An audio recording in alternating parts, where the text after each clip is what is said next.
Salut à tous, j'espère que vous allez bien. Donc on se retrouve aujourd'hui pour une vidéo où je vais vous présenter mon nouveau kayak. Donc voilà. Donc c'est un Slayer Propel 13 de chez Nati Watercraft. C'est le remplaçant du kayak que j'avais acheté l'année dernière, l'Alboran 2015. J'en étais très content. Je vais vous comparer peut-être un peu les deux, même s'ils n'ont rien de comparable au niveau budget et poids. Et aussi mode de propulsion, mais c'est le seul point de comparaison que j'ai. Ce kayak je ne l'ai pas acheté en France. Il faut savoir qu'en France il n'y a qu'un seul distributeur, c'est Waterzone, et je vais pas me faire que des amis sûrement, mais je vais être honnête avec vous. Waterzone, j'ai essayé de les contacter, ils ont 4 numéros de téléphone sur leur site, donc j'ai appelé tous les numéros plusieurs fois, j'ai jamais eu de réponse. J'ai envoyé des mails à 2 adresses mail différentes, j'ai pas eu de réponse. J'ai fini par les contacter sur Facebook, ils ont fini par me répondre au bout de peut-être 3 semaines. Donc je leur ai expliqué ce que je voulais. Il m'a dit qu'il me ferait un devis. La première fois il m'a oublié, je les ai relancés une deuxième fois, donc ça c'était au bout de 2 mois. La deuxième fois il m'a dit qu'il était désolé, qu'il m'avait confondu avec un autre client, donc bon, déjà là ça le faisait très moyennement, j'avais déjà pas mal attendu. Tout ça pour me dire qu'il ne l'avait pas en stock, ce que je peux très bien comprendre d'ailleurs, mais la moindre des choses c'est de tenir les gens au courant. Donc au final j'ai un peu laissé tomber, j'ai cherché ailleurs et finalement je l'ai commandé en Belgique. En plus c'était plus près de chez moi, donc j'ai appelé Marc van Dijk Yachting, désolé si j'écorche son nom. Voilà, vous trouvez le site en dessous. Et là je dois dire que j'étais assez surpris parce que je l'ai commandé début juillet, il fermait une semaine après, donc je l'ai appelé, je me suis dit que j'aurais pas le kayak avant le mois d'août ou le mois de septembre, et Marc a été très sympa. Il m'a tout de suite proposé de m'envoyer le kayak qu'il avait en modèle d'exposition, donc celui-ci qui était entièrement neuf. Il m'a fait un super bon prix et en plus il a eu la gentillesse de me le livrer gratuitement quand il descendait en vacances sur le toit de sa caravane. Donc vraiment super service, en une semaine c'était livré, donc voilà, je recommande. Et désolé pour Waterzone, mais bon voilà, c'est mon ressenti et c'est comme ça. Au niveau du budget, c'est là que le bas blesse un petit peu, puisque le kayak il est à 3000 € avec le siège, le système Propel, donc tout compris, bon, son sondeur, sans les supports. Donc ça commence à faire un petit peu cher. Pour ce prix-là, on peut avoir une remorque, une barque d'occasion, mais bon, après, je sais que si j'achète une remorque, une barque, déjà il faut la place pour le stocker, alors que là je le transporte toujours sur les barres de toit. Et puis après, il faut acheter un moteur, il faut acheter un moteur électrique, il faut un moteur qui gère les dérives. Donc ça commence à faire cher aussi, donc c'est pour ça que j'ai préféré ce système là pour pouvoir pêcher en même temps que je pédale. Le kayak en lui-même fait 4 mètres et 1 cm pour un poids de 45 kg à sec, donc c'est-à-dire sans le siège et sans le système de propulsion. Donc ça fait 15 kg de plus que l'Alboran que j'avais avant. Ça commence à faire vraiment lourd pour le charger sur la voiture. Avec un peu de technique on arrive à s'en sortir. Je vous ferai une vidéo sur comment monter et descendre le kayak de la voiture, enfin la technique que j'utilise. Et voilà, on n'a rien sans rien, c'est quand même complètement différent du kayak que j'avais avant. Le système de propulsion, le confort au niveau du siège, c'est plus comparable avec un hobby du coup, mais j'en ai jamais utilisé. Et moi j'ai choisi ce kayak là plutôt qu'un hobby après avoir beaucoup hésité, surtout parce qu'il y a une marche avant et une marche arrière. Et pour l'avoir utilisé une dizaine de fois, honnêtement, pour se replacer pendant les dérives ou quand on pêche les bordures, je ne sais pas comment j'aurais fait avec le système Mirage Drive qui propose de chez Hobby, qui ne propose pas de marche avant, de marche arrière, parce que c'est quand même vraiment pratique. Donc on en vient au gros point positif de ce kayak, donc c'est pour ça que j'ai pris ce kayak. C'est pour ça, le système Propel. Donc c'est un système de pédalier, comme un vélo. Donc quand on tourne ici, en fait, sous l'eau, ça actionne une hélice et on peut le faire aller en marche avant et en marche arrière. Donc avec ce système, ça vous permet vraiment de limiter l'effort comparé à la pagaie. Donc vous pouvez aller, déjà la vitesse moyenne est beaucoup plus élevée, il faut compter 6,5 km/h de moyenne sans forcer, 6 km/h sans forcer, en sachant qu'il y a la pagaie avec l'Alboran qui était quand même nettement plus léger, nettement plus profilé, parce que là on a vraiment un gros kayak qui est large, pas du tout profilé. J'allais à 5, 6, 7 en forçant, mais vraiment pas sur des longues distances. Donc ça c'est vraiment un gros point positif.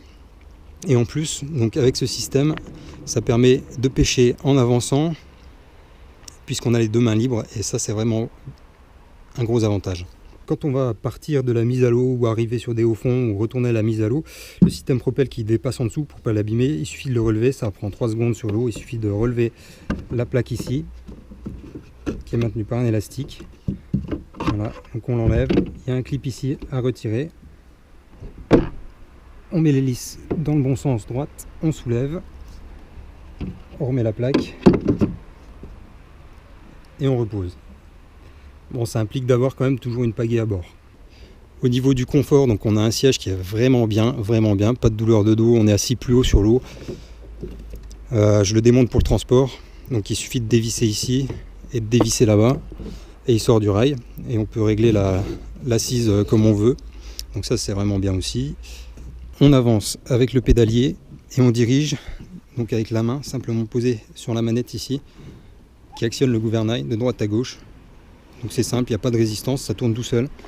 Je vous montre le gouvernail, il est là.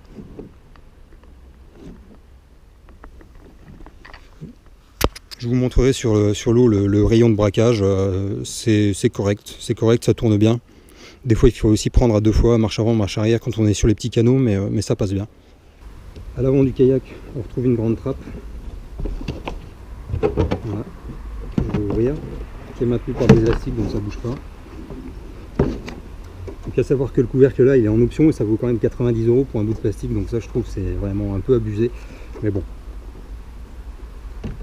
Donc une grande trappe dans laquelle je stocke la batterie et les 2 bouts que j'ai pour attacher le kayak au départ et à l'arrivée de la mise à l'eau et en cas de problème. De toute façon c'est obligatoire d'avoir les 2 bouts dans le bateau. Chose regrettable sur ce kayak aussi, c'est qu'il n'y a pas beaucoup de rangement hormis la grosse trappe à l'avant. Il y a aussi cette trappe là étanche, donc voilà, dans laquelle j'ai un bout.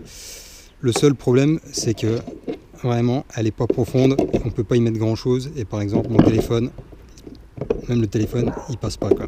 Donc j'y mets pas grand chose, j'y mets un bout, j'y mets mes clés de voiture et la carte de pêche, mais bon. Après il y a des choses qui sont bien pensées, comme juste là il y a des élastiques, on peut y placer une gourde, l'épuisette, des boîtes de leurre et on peut placer du matériel sous le siège aussi qui seront à l'abri de la pluie, mais à mon avis il ne faut pas que le kayak se remplisse trop. Et encore niveau rangement, donc on a encore la plaque amovible ici sur laquelle on peut mettre une gourde, puis placer un ou deux leurres, voilà. Après il existe des systèmes de pochettes qui se placent sur les rails pour faire du rangement en plus, mais pour l'instant je n'en ai pas besoin. Donc à l'arrière du kayak j'ai fixé 2 porte-cannes, donc c'est avec des supports Scotty donc qui se tournent simplement, on enlève et on peut dévisser le support, il se glisse sur le rail où on veut le placer tout autour du kayak. Donc ça c'est pas mal, c'est pratique. Comme j'ai changé de kayak, j'en ai profité pour changer le sondeur avec. Donc j'avais un Elite 5 avant, donc là j'ai pris un Elite 7 TI avec la sonde Total Scan, donc qui fait le structure scan et le scan sur les côtés. Je confonds toujours avec Humminbird, je sais plus si c'est le side imaging. Voilà, donc toujours sur un support Scotty, donc je peux le déclipser facilement. Ensuite j'avais le support de sondeur qui est là, je ne sais pas si on va bien le voir. Le seul problème c'est que le sondeur comme il est large, je tapais dedans en pédalant, donc j'ai dû bricoler une plaque en alu pour le déporter un petit peu pour plus taper dedans. Ensuite donc je mets la batterie dans le coffre avant avec le câble jusque dans le coffre. Alors il faudra m'expliquer pourquoi les fabricants ils font des câbles de batterie qui font même pas 1 mètre de long et des câbles de sonde qui font 10 mètres de long, parce que bon c'est un peu limite déjà. Et donc la sonde, le câble de la sonde il passe là, je le fais passer ici dans un rail et la sonde elle est ici à l'arrière. Sur ce kayak il n'y a pas de support de sonde sous la coque, donc pour un kayak de ce prix là c'est un peu regrettable d'ailleurs. Contrairement aux hobbies qui ont des systèmes pour fixer les Total Scan de chez Lowrance justement. Donc j'ai acheté un bras déporté comme ça qui se fixe ici donc sur le support. Le seul problème c'est que la sonde elle est carrément énorme, elle fait presque 30 cm de long et presque un demi-kilo, et avec ça impossible de la faire tenir. Donc j'ai bricolé un support moi-même que j'ai mis sous la coque, et pour moi c'est ce qu'il y avait de mieux, c'est comme ce que j'avais sur l'Alboran. Ce que j'ai fait pour la sonde, c'est que j'ai utilisé un trou de vidange, j'ai rentré un tuyau en PVC dedans et j'ai fabriqué un support en aluminium que j'ai fixé à la sonde, que j'ai fixé dans le tube en PVC. Après j'ai enroulé le reste de câble puisqu'il y a je sais pas combien de mètres de câble, Et donc la sonde sous la coque, ça se présente comme ça. Je ne sais pas si on va très bien la voir. Ici on voit la sonde, elle est plus haute que la base de la coque, donc elle est protégée en cas de choc. Si j'ai le temps dans la vidéo, je vous ressortirai le système pour vous montrer exactement comment c'est fait, parce que de toute façon la sonde là elle est à l'arrière, et pour pêcher en vertical c'est pas très pratique puisque je vois pas bien mon leurre. Il faudrait que la sonde je la place sur un trou de vidange devant. Il faut que je vois si ça passe avec les turbulences de l'hélice et pour charger le kayak. Voilà, alors finalement je prends le temps de refaire le support de sonde pour le mettre dans le trou de vidange à l'avant. Donc je vous montre la sonde qui est énorme. Donc dessus j'ai mis 2 barres en alu que j'ai vissées sur les vis qui sont normalement prévues pour le montage de base. Voilà, et donc la sonde va se glisser dans le trou par en dessous. Voilà, on va sortir ici. Et en fait on va rentrer ça dedans en force.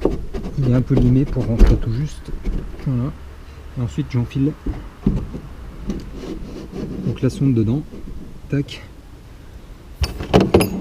Et je viens visser une tige ici à travers pour plus que ça bouge. Voilà, et après je fais un joint en silicone ici pour pas que l'eau remonte, et c'est tout. Et donc la sonde en dessous sera placée ici, voilà, avec l'hélice qui tournera et qui enverra le flux derrière, donc normalement ça devrait pas poser de problème de cavitation.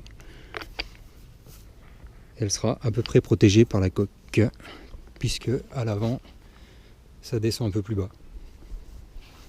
Et normalement, pour pêcher en vertical, je devrais pouvoir avoir mon leurre juste sous la sonde, ça devrait être parfait. Voilà, c'est tout pour la présentation du kayak. Donc j'espère que ça vous a plu. Si vous avez des questions, vous n'hésitez pas en commentaire, j'y répondrai dans la mesure du possible. Et puis on se retrouve rapidement pour 2 autres vidéos. Je pense que demain je vais le sortir, donc je tournerai en même temps en action donc, sur la Moselle. Et puis une vidéo où je vais vous montrer comment le charger et le décharger sans vous faire mal au dos sur une voiture. Allez, ciao!